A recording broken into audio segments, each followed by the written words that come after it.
One needs to panic. High panic alert time. Garrett Nussmeier is down. All the reports are true. No, they are not.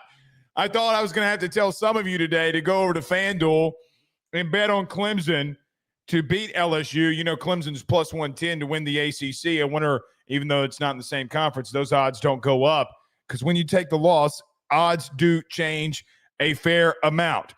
But I do know what you hear or what you're here for today is we were not out at practice because, of course, something like this happens when we are not at practice. We're going to talk about the Garrett Nussmeier thing here tonight. We'll give a recap of week 1, 7 days into fall camp. What are the 5 biggest storylines coming out of fall camp in 2025? Carter Bryant joins us at 7:35. We'll talk about Garrett. We'll talk about this offense, defense, special teams, and everything that revolves around this first week at camp. Before we do that, do us a favor. Hit the like and share. Share to all those groups if you're on Facebook and to all those social media pages. You're watching us, listening to us on YouTube. Like, subscribe, notification bell, and wherever you listen to podcasts, rate, review, and subscribe. Again, you can go over to FanDuel. If you believe all the hype that Garrett Nussmeier is out, you can go bet on Clemson. Just go over there and do it. I don't think that you need to do that. But let's get to it today. News coming out of Baton Rouge is that Garrett Nussmeier got hurt. And there were some rumors that were flying around that he tore his ACL. I don't know where they came from. I don't know where they started, if they started on a message board, if they started on Twitter, if they started from these really weird Instagram pages. I don't know where they started from. It doesn't matter. And everything that comes out, there you always got to monitor that a little truth can come of it. Now, Garrett Nussmeier, from what I understand, did not tear his ACL, did not get carted off, as Tiger droppings pointed out today. None of that matters because it's not true. What is true is, and we will monitor it, see what happens on Friday, but Garrett Nussmeier did leave the practice today. In that, from what I understand, it is I don't want to say extremely minor, but it was minor enough that where most people that I've talked to today sent somebody in that building, high-ranking person inside that building to text today, and I was like, I will donate both of my ACLs to Garrett Nussmeier in a joke. And the response that I got was, dude, this shit is insane. In all of that, he did leave, and we will monitor it. If he doesn't practice on Friday, fine. If you want to keep him out, want him to rest, want him to recoup, fine. It is what it is. I think he needs to be out there if he can, because this offense with their starting quarterback needs all the reps that they can get. But I understand the narrative that was out there today. I will just say this. Even though practice today was closed off to the media, there are a lot of people with no LSU ties, high school referees, boosters, a lot of people that still attend these practices. You know, when Garrett left the practice, and what I was told was that Garrett left the practice at the end of a team period, meaning 11 versus 11, more towards the end of practice, and LSU just didn't put him back. Brian Kelly, LSU didn't put him back in. Why would you? He did get helped off. Guys, it's hotter than Satan's ball sack out there. If the kid caught a cramp, the kid caught a cramp. I mean, they've been out there for 7 days working their asses off. So what? He caught a cramp. If that is ultimately what it is, great. If he had a little tweak in his leg, okay, let's monitor it, see what happens. As far as major injury, that's not what's happening here. If it's a calf, if it's an ankle, fine. We will monitor those situations. I now, for 1,000% certainty, well, not that I wouldn't have 1,000% certainty not been out there anyway. We've been out there every day that they've allowed us to be. But we're going to be out there to see. In the first place, everybody's going. I'm going to tell you when those gates open to the media on Friday is what is happening with Garrett Nussmeier. Is that ankle taped? Is there a sleeve on the left or right leg? All of those things will come out in due time. The great thing right now is that Garrett isn't hurt. I don't think either one of the quarterbacks behind him are remotely close to being ready. I don't think Michael Van Buren. I don't think that Colin Hurley, And I sure as hell, as gifted and talented as he is, I do not believe that Juwan Johnson is going to be an SEC quarterback right now. Maybe ultimately one day he can be. I don't think he's a good enough throw over the football to be an SEC quarterback. That's just my opinion. I hope he proves me wrong. But the bottom line remains, the outright bottom line remains is that you're starting quarterback in Garrett Nussmeier, who's a plus 900 to win the Heisman Trophy, one of the top quarterbacks in the country, doesn't have a major injury. Now, just because it was closed for media does not mean that it was closed for all. There are boosters, former players, and referees that are out there that see these things happen. I think most of these referees are high school guys. They're not college guys, just local guys trying to get reps before the season, get out there and get acclimated. And guys, if they're from Louisiana, they're going to pick up that phone and they're going to call their buddies and say Garrett Nussmeier left the practice, which he did.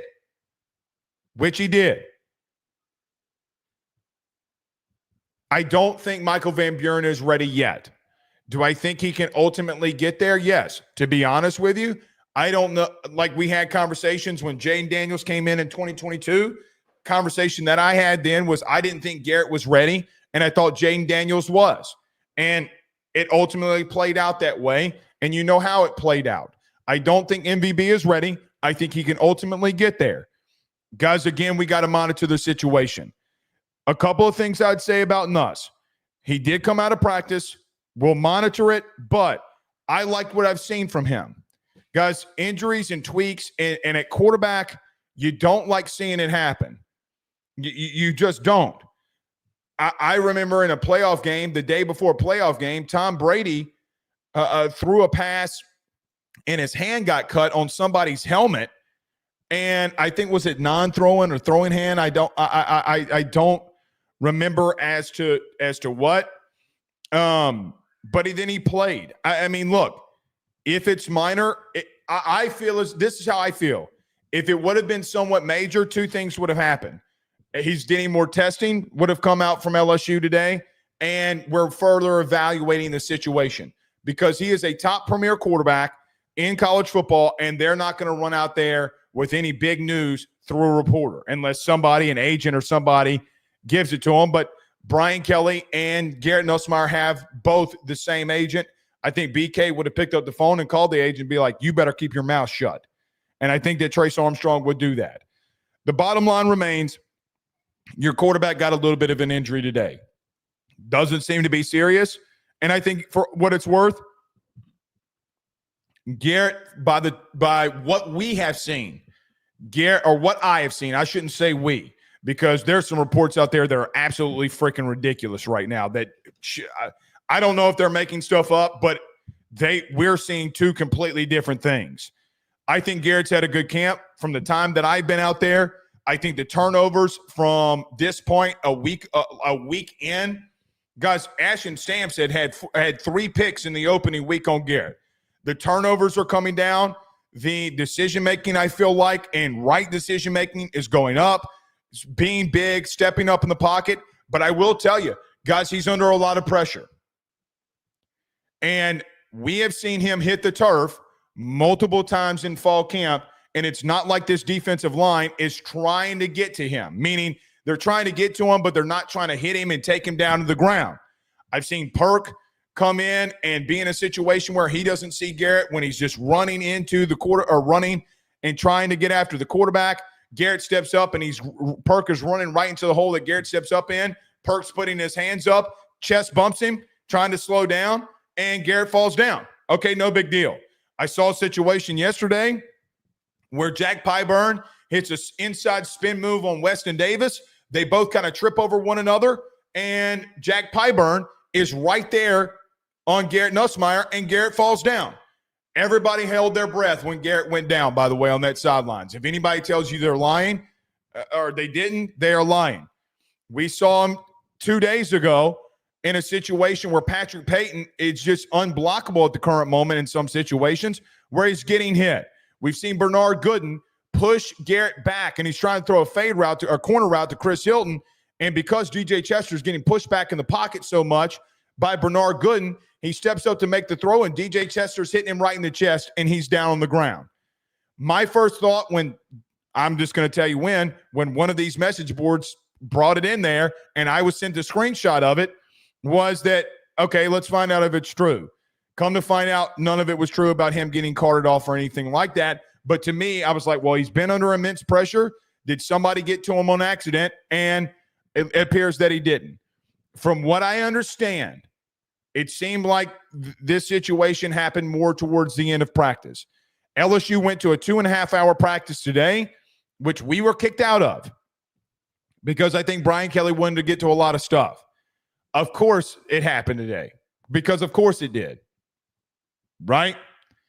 Don't push him if he doesn't need it, but I think that this offense has got to take every rep that they can get to help out this offensive line. And I would assume the competitor that Garrett is, I would just assume that he's going to be there come Friday. In what capacity is he there? In what form is he there? And what does he do is a whole nother question. I hope that we see a quarterback that, look, man, I hope it's a little bit of a rolled ankle. I hope it's a little bit of a cramp, and we're off to the races. I do think he might have come back for a cramp, personally. So did he roll up? Did he tweak something? Did he just step wrong and somebody's – guys, did an offensive lineman's foot step on him because they're getting pushed back into the pocket? So many different things could have happened. I don't know. I legitimately don't know. I was told he tweaked it. He tweaked something. Could have been a little bit of a cramp. They were rubbing his calf out, looking like he had a cramp. All right, sounds good. Did he get stepped on? Was a little bit of tweak? Yeah, he was a little tweaked up after it still. Got taken out. Sounds good. Guys, it's hotter than a Lil Wayne mixtape. I mean, I don't know. I think he's going to be fine. I would assume, based off what I've told, things that have been reported, that everything's going to be fine, which I understand. If number 13 goes down, you do not feel good about the situation. And really and truthfully, put a lot of things into perspective of what you see going into the season too. So he's fine as of right now. It, to me, from what I understand, seems like number 13 will be out there Friday. For what it's worth, I think he's maneuvered a lot better inside the pocket. I thought he's been big inside the pocket, making some ridiculous throws, not worrying about taking any hits, doing the right things, seeing an opening like he did yesterday, up the middle, taking a run for 12 yards, even though they downed him after 8. We've seen him run the ball a little bit more than we've ever – actually, guys, here's the truth. We've seen him run the ball more than he's ever done in any camp ever. Ever. I just think that he's done really well. You can't run with this message board tiger dropping shit. Somebody came in here last week, and I know they put it on a super chat saying they were defending us on tiger droppings. So number one, thank you for defending me, I guess. Number two, tiger droppings, these message boards can be outright cesspools. I mean, they can be. We have one. I'm telling you, it can be outright cesspools of stuff that just isn't legitimate. Today, it's what happened. Didn't tear his ACL, didn't get carted off, none of that. But two things can be true. We can still monitor this situation and find out what happened. All right. Let's get to a couple comments before we get moving. Blake, I was told it's hotter than a hoochie coochie. Look, I did tell Wilson Alexander this, and I might have told Paul this actually as well. I really feel like as I get older, I relate more to Alan Jackson's song of Hoochie Coochie. Yes, it is hot as balls out there. Ben Paris says, I don't want to see him hurt. I'm a Bama fan. We want the best quarterback on the field. I don't think anybody wants to. And, guys, the first thing that rolled through my mind, too, is like, man, not only is this bad for LSU, like everybody thought about it from an LSU perspective. I thought about it, how bad would this hurt his draft if that happened, right? So we'll see. Opt out Nuss, it ain't worth it, says Brambo. What's not worth it? What's not worth it? Rob Boudreaux says, why are they hitting him? I don't think that there's any intention whatsoever to be remotely close to hitting him. But I think that there's a couple of things here. Number one, I think that you're in a situation where what is Bernard Gooden supposed to do? Is he supposed to take the play off and not push DJ Chester back into the pocket and him get hit? Jack Pyburn hits a spin move on Weston Davis on the inside. And, guys, he's got to compete to be able to get playing time. So he gets tripped up and he gets to Garrett Nussmeier. Guys, the defensive line, the reason they're getting after his ass so much is, number one, is because there's nobody a starter right now. Everybody's rotating. Let me tell you this right now, and I know this for a fact because I've been out there and because of just people I talk to. If there is anybody, and I mean anybody, that is saying right now that they know what the starters are outside of the boundary corner with Ashton Stamps and Mansour Delane, they're lying and they're not out there. I'm sorry. It's just a bona fide fact. I could make the argument for Tyree Adams at left tackle, Garrett Nussmeier clearly at quarterback, Caden Durham at running back, and Chris Hilton. And even Chris Hilton, for what it's worth, has been rotating out a lot. Every other unit on this team through the first week has been rotated like toilet paper at a local Walmart. It's constant. It's constant. So I don't – they're trying to compete because they want to play. And nobody right now out of maybe 5 positions has a starting job. I know that there was a situation where a lot of people last night were asking about Ashton Stamps. Guys, Ashton Stamps is not taking 1 rep with the second team. He's been with the first team every single snap. Every one of them. Every one of them. So for whatever that's worth, we'll see. But everybody's trying to compete because you do not have a starter at the current moment. All right, we're already 20 minutes into this, and Carter Bryant's already here. So this is what we're going to do. Fall camp recap in week 1. As after Carter leaves, we will get to that week 1 recap. But let's get to a couple more comments, and we'll get to a break. And then we'll get to our good friend Carter, the Power Bryant. Speak of the devil. There he is. Lock the F in. Good to have Carter in here with us. Gerald Rhodes says the man is here. Yes, he is. Yes, Carter is in here. You know what? Let's go ahead and get to him. A couple of things we need to do. Yes, go over to our good friends over at FanDuel. If you believe Garrett Nussmeier is going to win the Heisman, plus 900, go over to FanDuel. Go and bet on him to win it. Clemson plus 110 to beat, or minus 110 to beat LSU in the opener. You think LSU is going to win? Get that plus 110 over at FanDuel. Go over them today. I went over to FanDuel today. Their website is absolutely legit. Everyone, also do us a favor. Hit the like and share to all those groups. If you're on Facebook and to all those social media pages, you're watching us, listening to us on YouTube, like, subscribe, notification bell, wherever you listen to podcasts, rate, review, and subscribe. When we come back, Carter Bryant joins us next. Stay with us. He will sell your house and find you a new. Well, Tyler's the man, he's here for you. If you want to buy or sell, well, it's not too late. Dial 955-0008. Just call 955-0008. Y'all call Tyler, he'll shoot you straight. Hey guys, I want to tell you about our good friends over at Red Stick Financial. They're your local residential mortgage broker located right here in the heart of Baton Rouge, Louisiana. At Red Stick Financial, they find the bank that works for your particular set of needs to purchase the home of your dreams or refinance the current one. They truly are your partners in this process, and they pride themselves in helping individuals and families with one simple goal in mind, and that is to make home financing approachable, attainable, and stress-free. They are licensed in all Louisiana, Texas, and Mississippi.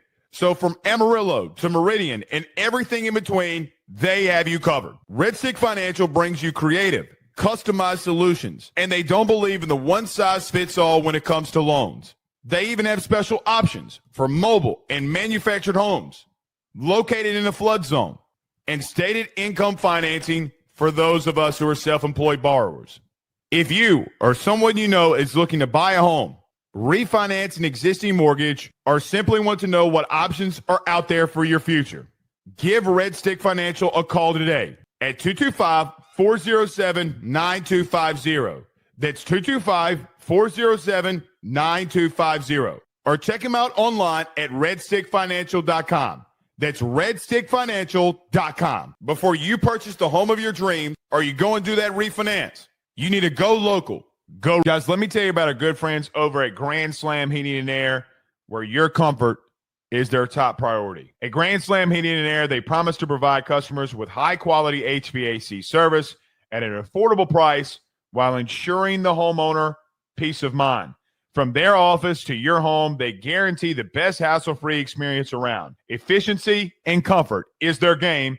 Let them make your home Grand Slam today. At Grand Slam Heating and Air, they're offering their annual maintenance plan starting off at $18.75 a month and also doing those $99 tune-up promotions.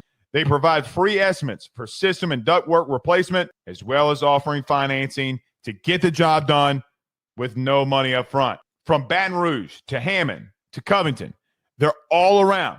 So what you need to do today, give them a call at 225-380-9065. That's 225-380-9065. Or go over to their website, getgrandslamair.com. That's getgrandslamair.com, where your comfort is their top priority. We're back.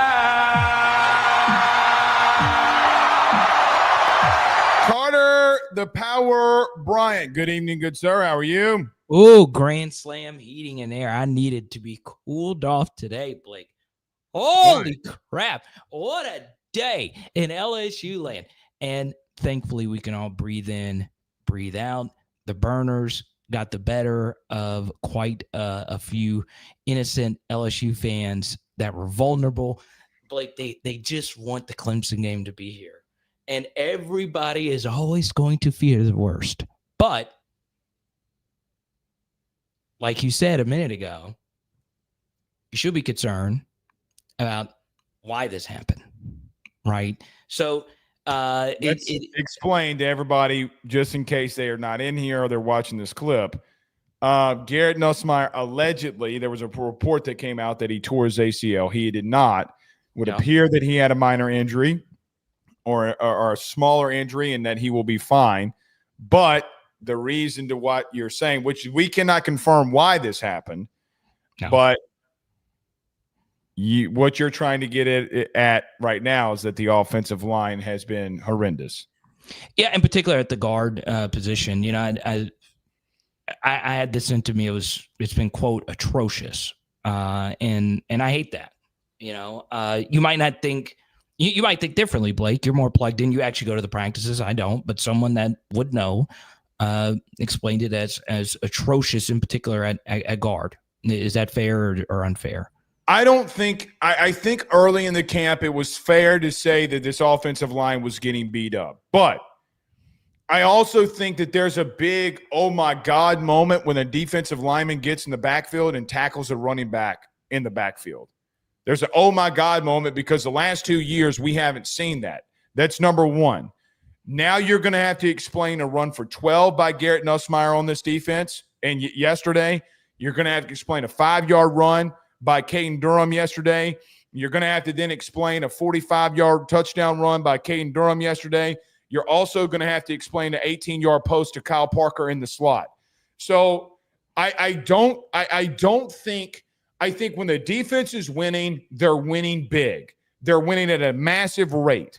When the offense is winning, they're winning big and at a massive rate. So I don't think as of yesterday that you can, for me, I don't think it's fair for you to determine based off of 7 plays and then another 7 plays and a 14-play sample size that they got worked. Now, when they got worked, they got worked. Okay. And Bernard Gooden has been absolutely kicking their ass. Which is nuts, right? But Ryan Kelly's going to have an uncomfortable question if he keeps doing this. Which would be what? I'm curious. Number one, is he one of the more dominant dudes that you've ever seen in a camp? And number two, is this an all SEC caliber defensive tackle that you're watching? Because Carter, he's got 6 tackles for loss in team scrimmage periods, 1-versus-1s. Or is your guard play that ass or that bad? And that's why when it's related to that, it has been atrocious. I've heard different things, but this person I trust quite a bit.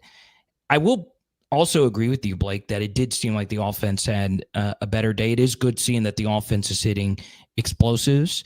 And, if you actually had a mutual viewer of ours texted me, I think it's Harry Wilson. He was like, our yard per play numbers on these scrimmages have been good on the explosives. So that's obviously a good thing. But some of that, as we've talked about in the past, Blake, it could just be, scrimmages can fluctuate. Your numbers can definitely fluctuate from, where the offense just has a good day, if you will. How do we know that you have a good overall team? Is a good overall team supposed to one team takes a shot and another one fires right back? Yeah, and another thing, Blake, that's really excited me this week is it's been a good wide receiver week. There's some guys that see that Aaron Anderson is out, and they have raised their level of play. Nick Anderson has had his best week of practice, which is very encouraging. Yep. You and I have both been skeptical because, his, comeback from the injury situation has been slow, but it's looked really, really, really good in particular this week. And once again, that's not what I've seen. It's just, what has been relayed to me. But I will also say, Blake, that I still think as a fan, it's important to point out that Aaron is still going to be a big part of this offense. Agreed. Not everybody's going to get fed, and your targets are going to get squeezed out, right?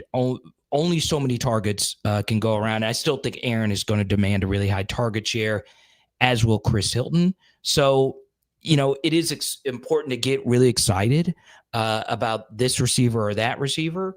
But Blake, at this time last year, people were raving nonstop about Shelton Sampson making moss catches over a corner who just moved a corner last year. So not this guy. Well, yeah. I felt the same way. I'm not saying you did. But people were expecting a Shelton Sampson breakout, and it didn't happen. He got squeezed out. So as far as the receivers are concerned, it's important to get excited about a guy like Destin Hill having a good day here.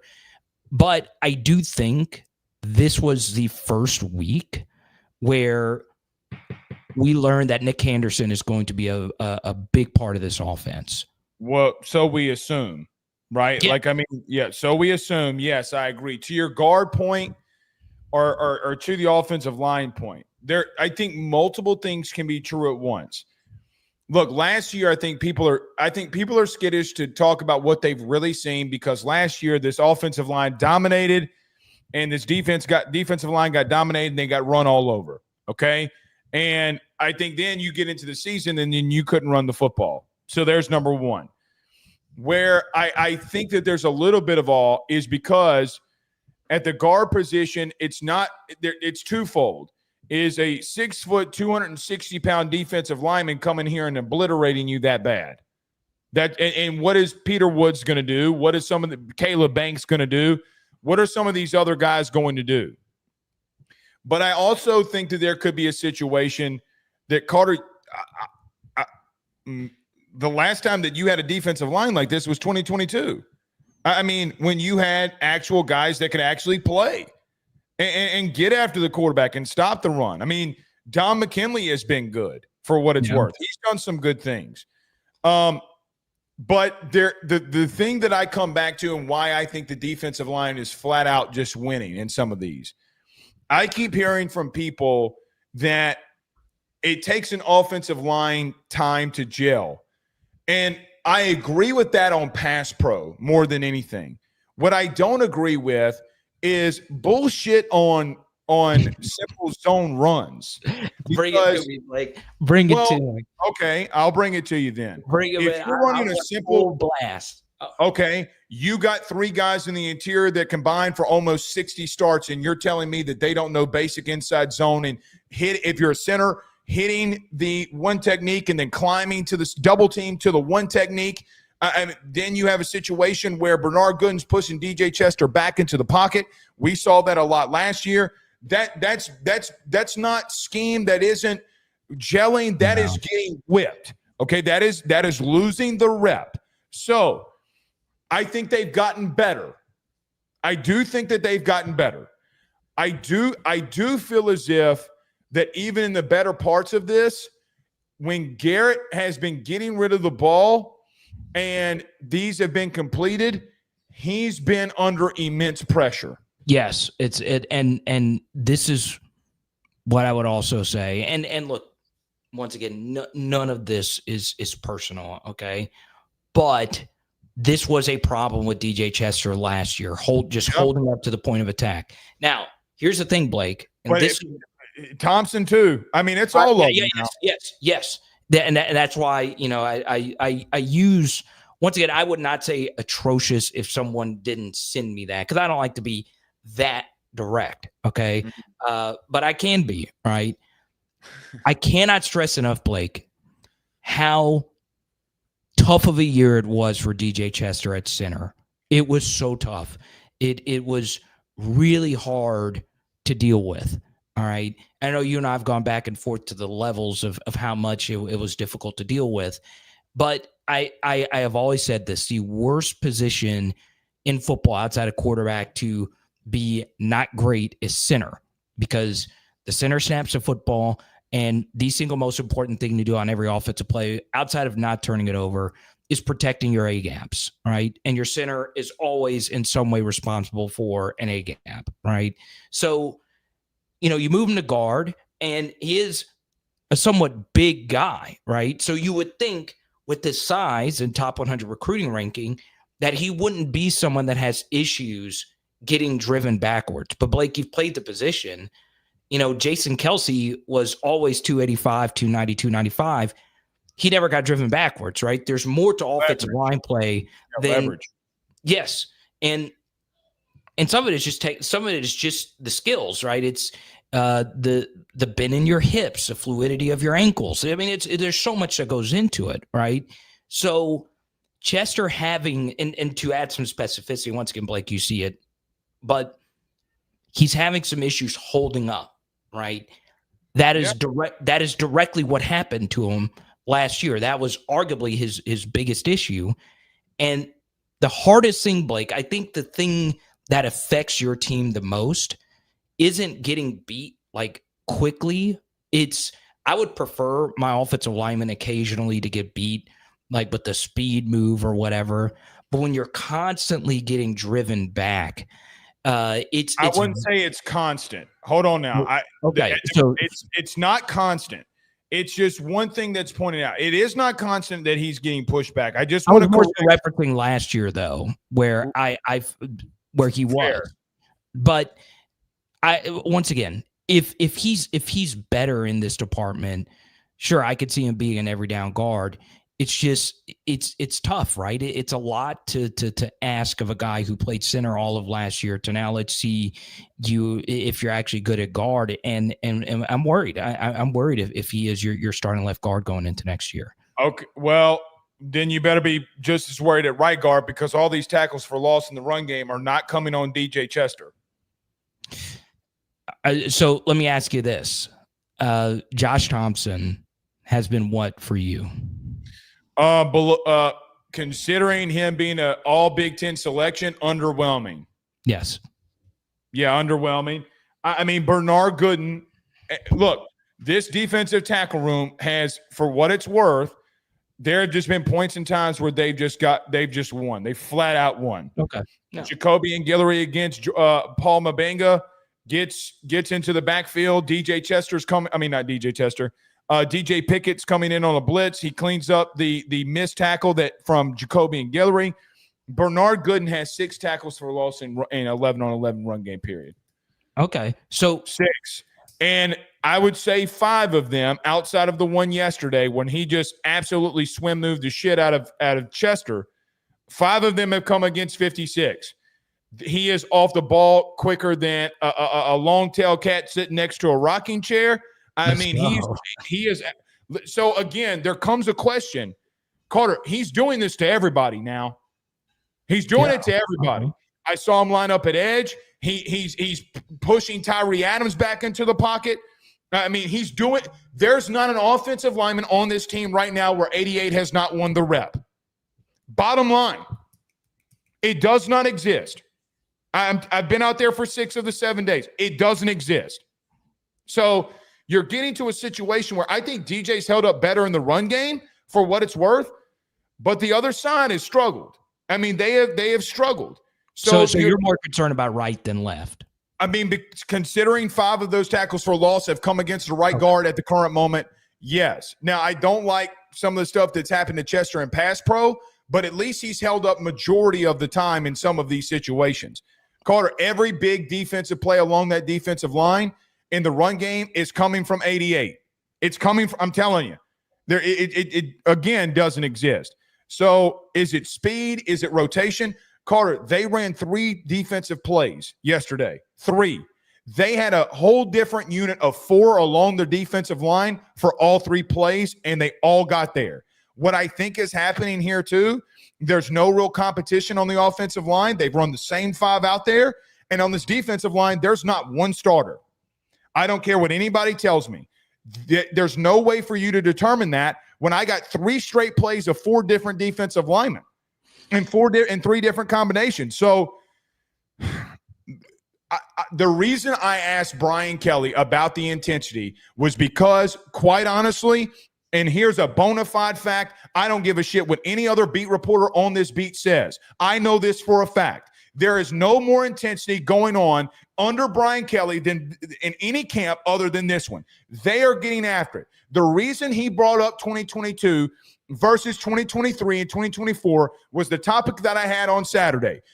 It's because nobody's starting and everybody's battling their asses off. So you're lining up and you're going full Rocky IV montage mode. Everybody's going after one another. Head ass. I mean, they're getting after it. I will say this. I don't know if this offensive line is bad or your just defensive line's been that good. But it does not exist up front. As a position I played, most people was not there. You are not seeing what I'm seeing. I am seeing high competitiveness and dudes taking it to one another. Weston Davis, I got to be real with you. Patrick Payton tried when that 45-yard run. Ask Patrick Payton what happened with Weston Davis. Smack of that ass, smack of that ass. They are getting after it. I'm telling you. So the play up front gets me excited, but then I get worried because of the offensive line too. Yeah. How have you felt about Tyree Adams? Don't remember outside of Gabe Relaford, who I don't think Tyree Adams has lost a rep to anybody else not named Gabe Relaford. Yeah, I've heard it. I've heard it's been really good. Yeah, he's been solid. I mean, now the run game, I'll say this. Patrick Payton's coming on, dog. They had an outside zone run, and he pushed Tyree Adams and basically broke up an outside zone and brought Tyree Adams all the way to the sidelines, just extended his arm, and he's riding the line of scrimmage the whole way there. Jack Pyburn is on an outside zone, is not going to be blocked, and he comes down and he makes a tackle for loss. So again, but then the very next play, I got Tyree Adams literally obliterating a guy, Nuss stepping up in the pocket for an 18-yard post route to Kyle Parker. So I don't know what to make of it, Carter, to be honest with you. Yeah, and I've heard different schools of thought as far as, replacing for the 5 starters. And of course, it's actually just 5 new starters, right? If Braylon Moore is more than likely going to be your center. So would you say with confidence that Braylon Moore is going to start at center? Braylon Moore and Tyree Adams and Weston Davis are your starters right now. Yes. I had to guess. And Brian Kelly gave public confidence towards Braylon Moore and private confidence. And I'll be real with you. Braylon Moore's been your best offensive lineman. Yeah, I had a guest on earlier, Matthew Bruni, and he said the same thing. So, and Braylon Moore is really good. I mean, he has really, really good tape, and he also has some experience prior to being a full-time center at guard as well. So, I'm really high on Braylon Moore going in to this next year. I will also say this as far as the offensive line, Blake, is I do think Nuss is a special quarterback. I also think Caden Durham is a special running back. Those two can put lipstick on a pig, right? It doesn't need to be perfect. It just needs to be salvageable to give those guys just enough glimmer for them to go out there and make the plays that you know that they can go out there and make. So while it is important, we say, well, this offensive lineman's done well here, or this one has struggled there, Garrett freaking Nussmeier is going to go out there and do Garrett Nussmeier things. And we know Caden Durham's going to go out there and do Caden Durham things. And I think that could be enough to get you to a playoff. You better pray to God it is. Yeah, look. You better pray to – because, listen, you're still 108th in the country with arguably your most talented offensive line under Brian Kelly. Well, that's not really remotely close because it is. No, yeah. This is on offensive line. I mean, I'm with you there. Again, we'll see. Carter, we're week 1 into this. Let's all take a pause. You're week 1 into it. But, Carter, if you got 3 more weeks of this, I mean, what you do, and the good thing is, the thing that I would just end with this offensive line thing, just to give a look, I'm moving Carius Kern at guard. Why they have him at left tackle is beyond me. Me and you have had conversations about this. Yeah. I don't know. I mean, they're throwing out Cohen Eccles. They're throwing out Paul Mabenga. Can we give Carius Kern a look? Will be a question for me. Let me hop to your wide receiver thing real quick. Yeah, Nobody has benefited more from Aaron Anderson being out than Chris Hilton and Kyle Parker. Yes. Because they have moved Chris Hilton into the slot, and they have told him to go run fades to the sidelines. There ain't a corner out there that stopped him. The only incompletion to Chris Hilton inside the slot right now on a fade route has been one time, and it was more of a corner route that Nuss, because of pressure, he underthrew. All right, let 3 stay healthy. There was an argument between Joe Sloan and Garrett Nussmeier. Sloan was mad that he didn't throw it that he threw it to Hilton because he wanted the play to go elsewhere. Nuss fired back. I don't give a shit. If he's lined up on a safety, I'm throwing it to 3. And he keeps throwing it to 3. The best connection right now is between 13 and 3. Kyle Parker, hello. BK during practice, last thing I'll let you go. Made Destin Hill get out. He kicked Destin Hill out of the practice, not out of the practice, out of the 11-on-11. He put Kyle Parker in because he didn't know the plays, meaning Destin Hill. You got to know the plays. I mean, it's the number one thing you got to know. And then was yelling at Cortez for like, hey, don't put him in then. Kyle Parker has stepped up right now and has made some plays. It is important to point out Kyle Parker was a younger recruit too. He was one of the youngest players in his class. So yep. He's hitting, a year 3 for him is kind of like a year 2.5 for him. And he's entering this year 3. And, you can argue Nuss's best throw last year was that slot fade to Kyle versus UCLA, and then he got hurt. I mean, that ball caught him as much as Kyle caught the ball. That's how good of a throw it was. Yep. And it is important to point out, Aaron Anderson caught some slot fades last year. Obviously, the South Carolina one. They've also missed. They've not connected on as many as you would have liked to last year. There was one versus Ole Miss that Nuss missed to him. That was there, right? So some of that's not been on Aaron, but the slot fade has been, Blake, the best play for LSU under the Sloan Jim Brock regime. Or a deep drag. Yeah, but the thing I like about a slot fade is it's an explosive play that's also a quick hitter, right? It's the most explosive vertical route that you can hit quickly. So you can have a pocket collapse and still, now outside of that one underthrow you mentioned. So if it's immediate pressure, you can't really do it, but it doesn't need to be perfect. I throw inside slot fades on College Football 26 until they're going out of style.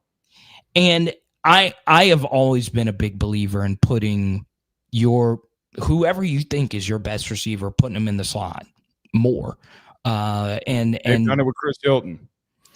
Yeah, and Now that Aaron's missed this week, I still think Aaron's going to be just massive for LSU this year. Agreed. But the Chris team is starting to become undeniable. The reports of him, taking on Pickett, taking on Delane, taking on. He wrote. I mean, he Pickett was like, "This is SEC." Carter, he beat him by 3-4 steps. Yeah, it was a year 5 guy versus a year 1 guy. Yep. So a 6-month guy. Yeah, I did. For 6 months. I've grown obviously on Chris. I think everybody has up to this point, and it's always the biggest question. It's the biggest prepositional phrase.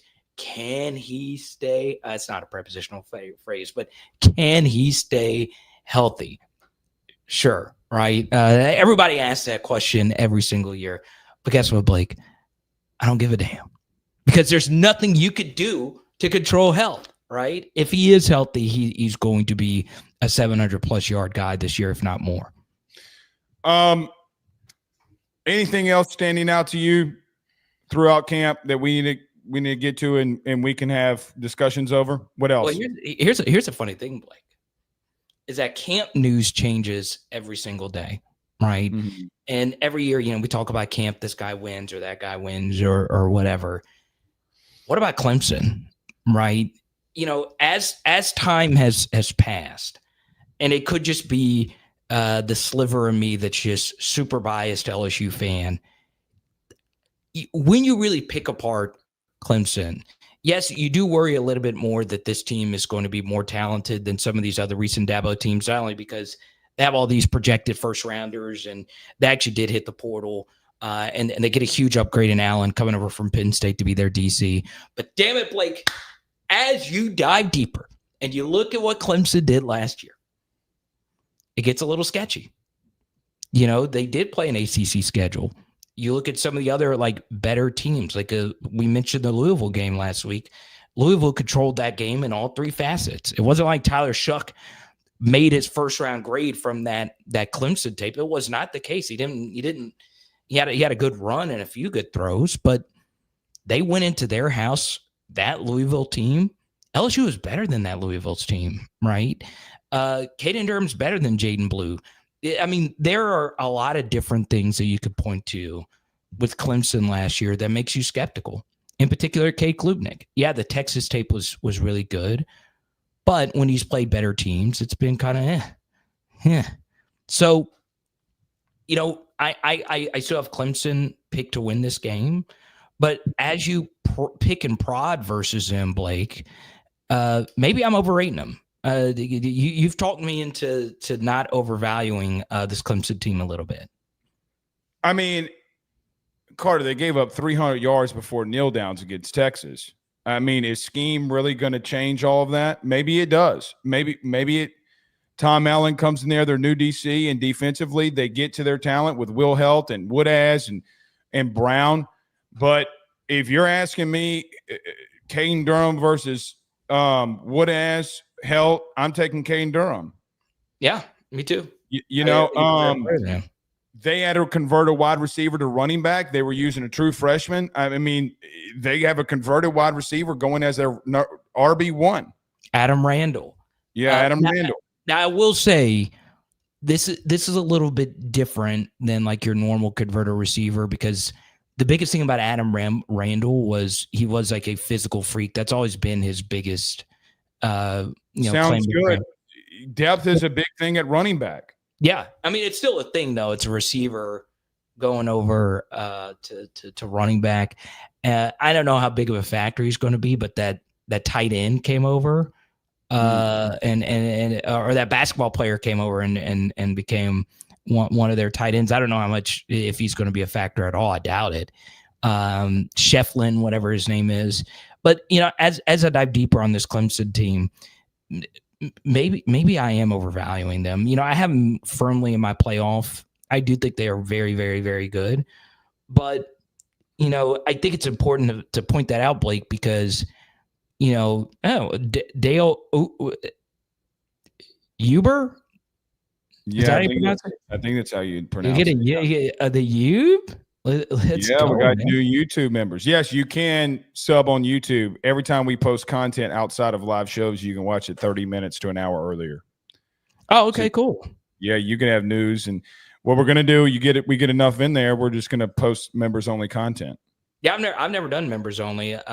YouTube asked me if I wanted to check it. I was like, I don't care. Go ahead. Oh, so they sent you that too. They sent me one because they do like. Thank you, Dale. Thank you so much. They do like these private like memberships. They sent one to all three of my channels. Like, why aren't you doing memberships? It says I might try it on the SEC. They turned it on for us, or we're like, okay. Oh, so we got it right. It is Dale Uber. Mm-hmm. Dale Uber, just like Uber, just with an O in the front of it. There you go. Well, before we do go, I think I saw friend of the channel. Yes, Paris. I was going to get to that. She did say, hey, Carter and Blake, can Davis get the line to play as one?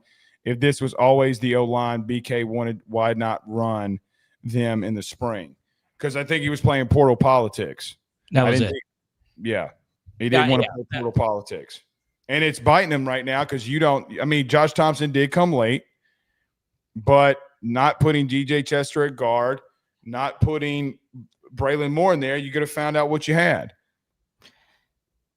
I said, don't tell me spring doesn't matter when now it's starting to matter, isn't it? Yeah, and we'd have to go back and look at all the live chats and all that. I did say that at the time. I was like, I do think we're overthinking it. I think you should just rep what you think you have, and if whoever wants to transfer. But that's why they did it. Now, as far as the Brad Davis comment is concerned, Blake, we know what he is as a recruiter. It's top tier. It's amazing. Obviously, we'll see what Darius Gray decides to do, but whatever. The bottom line is Brad Davis is crushing with that. If he's able to get this group to play as one, as Paris points out, this would be the best coaching job of his career. But I think most of us would agree that what happened last year was unacceptable, and not all of that's on Brad.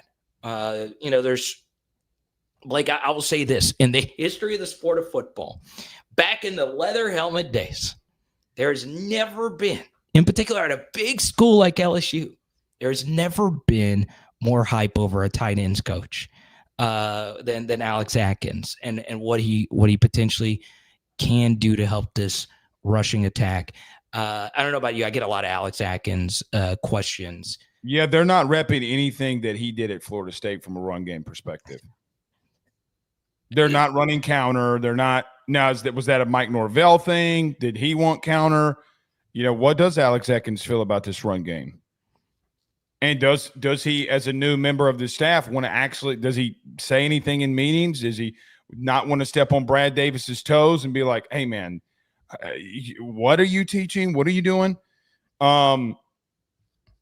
Again, for what it's worth, Arkansas and Sam Pittman and Brad Davis have had some really good, talented offensive linemen, but they couldn't run the football.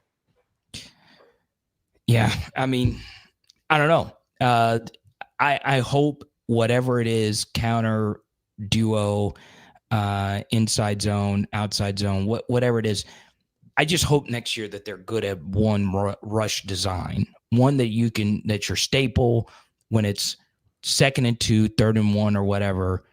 They know it's coming. You're able to still convert. Get a guy that runs 4-3 at quarterback and see what happens. That does help, but you think? But even when that's not the case, you should still be able to pick up those short yardage. But there you go. Look, we'll see. I thank Paris so much for the super chat. Yeah, man, I guess we'll see. The only other thing that I'd say about positions that we haven't really touched on is safety. I find it highly ironic that a big concern coming into the fall camp was the safety position, and nobody's talking about it. I'll tell you this, AJ Halsey will light somebody's ass up. I like it. I like a good thick. I like a thick. There you go. There you go. There you go.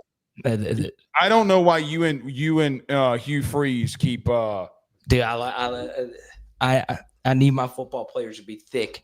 And AJ Halsey, Jesus, Mary and Joseph. It's not a nasty erotic thing. I'm just telling you, man. This is the SEC, man. My teacher, Miss Forbes, taught me that force equals mass times acceleration, Blake. And you need mass to accelerate, and AJ Halsey can do that. Remember, AJ Halsey. Trendon Holiday didn't need much mass to accelerate at a high speed. But I'm not saying the speed is not effective. Science is bullshit. See, I'm talking about the force, Blake. I'm talking about the freaking force. It's mass. What is this, Star Wars? No, this is not Luke, man. I am Yoda telling your ass that the size matters, your thickness matters in the SEC, and AJ Halsey is one of the few people that can exist on the planet Earth that could claim he tackled Jaden Daniels in the open field, which he did. As a true freshman, he did. So AJ Halsey, you are right, man. And not only did that, he knocked him out for the rest of the series. Mm-hmm. So I'm obviously really high on him. And I do want to give one name. I loved his high school tape. Getting a really good grade for me as far as my personal grades for all the prospects. CJ Jim Coyley is very interesting. He is very. I'm just I don't like to talk true freshmen on here unless it's someone that I'm 1,000% convicted it's going to be good, like DJ Pickett, Carius Kern. Obviously, Harlan Berry's got a lot of positive momentum, but CJ Jim Coyley, Blake, wow. That's all I got to say, man. I like, because what he did in high school kind of fits what LSU's mentality is with, Harold Perkins playing the nickel / star role, right? One of these hybrid type of safety players who, the recruiting services listed him as a linebacker, if you will. Right. But it's kind of what LSU is trying to do at that position.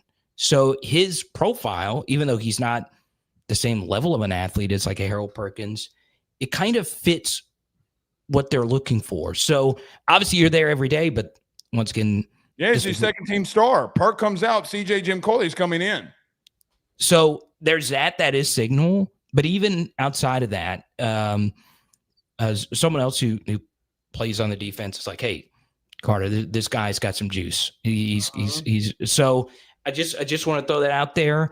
I'm not totally shocked by it, but I do think he could play. I really do. So I'm excited about the young man from You're as smooth as Tennessee whiskey. Oh, good Lord. From Tennessee, baby. Can I get one more question to you? Yeah, go ahead, man. Last question to you. What are you making of this Harold Perkins stuff? I mean, meaning I have an interception, I have multiple sacks, I have multiple disruptions in the run game. I think LSU fans want to buy into Harold Perkins. I think that the fear is that we've bought in the last 2 years and it hasn't gone our way. I don't know if I would say that 2023 didn't go our way for Perk completely. He still had a high level number of sacks. He still had a lot of tackles. He still had a couple of interceptions. Carter, I think everybody right now is trying not to overreact, but Brian Kelly went into an open press conference and said, bro, I can't believe it. Harold Perkins baited Garrett Nussmeier and he threw a pick. I mean, we were all standing there, and he did. So really, the second interception that I've seen Garrett throw all camp, which is another topic of discussion. This time last year, he had thrown probably about 10. Yeah. In practice. So again, are you buying into this Harold Perkins? Is this really happening? Did they find a spot for him? I am. I don't know if Clemson is the best matchup for him here, but I do think with the way he has dominated at practice, you've seen it yourself, Blake, is something. I will say Andy Staples is really high on Perk, and he wouldn't have said sending him off that edge like a firecracker. I don't think he would have gone out his way and said that to me if he didn't truly believe it or heard the same thing. So I'm there. I'm there. It's literally the definition of all over the place. I got an interception. I got multiple tackles for loss. I got him punking. I got him shedding a block on Trey'Dez Green and manhandling Bauer Sharp. I have tight ends and man-to-man coverage that can't get a lick of separation on number 7. And he's letting Bauer Sharp know about it because Bauer kind of ran that mouth a little bit in spring and was talking that shit. And Park got out there and it been locked up, won't let me out. Hashtag Akon. They haven't caught a. The only pass I've seen Bauer Sharp catch is in 7-on-7 when Harold Perkins is not on him. That is a fact. The rail route from yesterday, and every time he's caught a pass, 7 has been there. Just say, not so fast, my friend. Hashtag Lee Corso.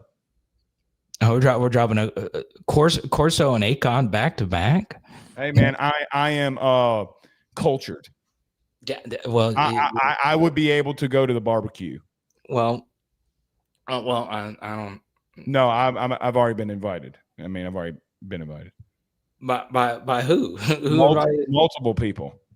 Okay, good. I'm yeah. I mean, one of them that I'm just gonna let's change topics. But are you buying into Harold? No, I'm kidding. What are you bringing?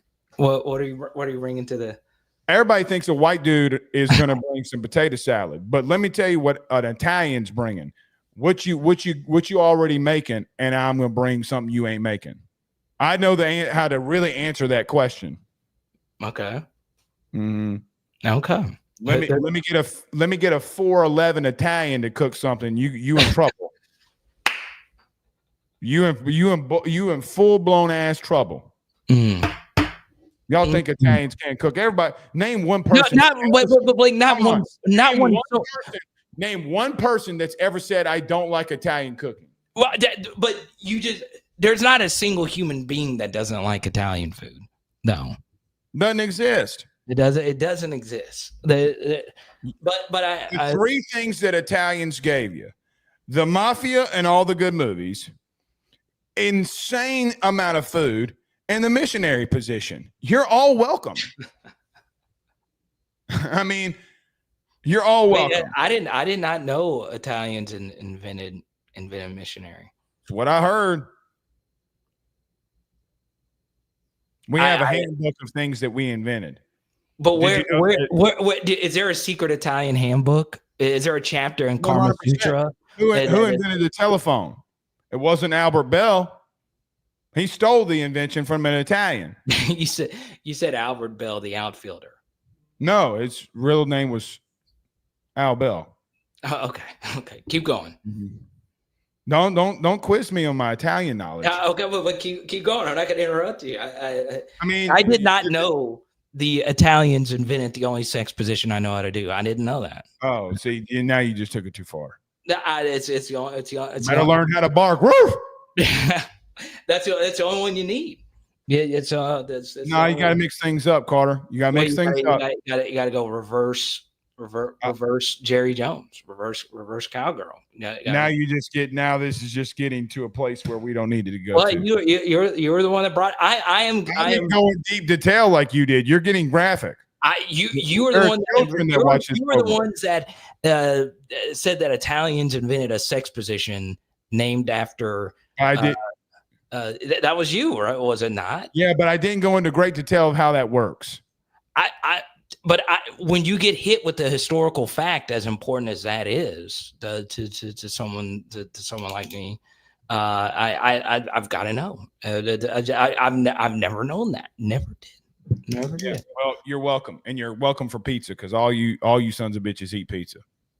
Yeah, well, that's true. That's true. All right. We'll go into week 2. Hopefully, Garrett's out there on Friday. Yeah. I mean, that's all. That's put him in bubble wrap. I literally texted a high-ranking member on LSU staff today and said, I will donate my ACLs for LSU. I do wonder, can you transfer? I don't know. Ask Andrews. Ask Mark Andrews. I have no clue. Mark Andrews? Yeah, isn't it Mark Andrews? Dr. Mark Andrews? That's a tight end for the Ravens. It's Dr. James Andrews. James Andrews. There you go. No. No, I got that one messed up. James Andrews. Yeah. All right. All right. We'll see you. Carter the Power Bryant out of here. All right. As he transitions out, I will just say this. I thought we'd have more time to get on to week 1 recaps. Me and Carter went through all of it. The only thing that we did not go through was the corner position. Guys, the only guys on the boundary not named P.J. Woodland on certain situations that's run at corner has been Mansour, Delane, and Ashton Stamps. So me and Carter hit on everything else. Everything else was in there. All right. We're out of here. We will not see you tomorrow. NOT, not see you tomorrow. We will be live back on Friday. Every show is brought to you by our good friends over at Section 103. Use that promo code AYS to get 10% off of your order today. Again, section103.com. That's section103.com. Go to the LSU section. Go there. Use that promo code. Get all the apparel that you can get. Also, our good friends over at Service Talk Digital Media, where they got the right lead, smart systems, and real growth. Get a marketing system that works for you today. Send them a little care package. HVAC, Electrical Pros, send them what you're looking for. Tell them Blake sent you on by. Guys, I'm telling you, as someone who is in marketing and media, nobody's better than our good friends over at Service Talk with Lee and Justin and the gang. See y'all soon. Y'all have a good night. Peace.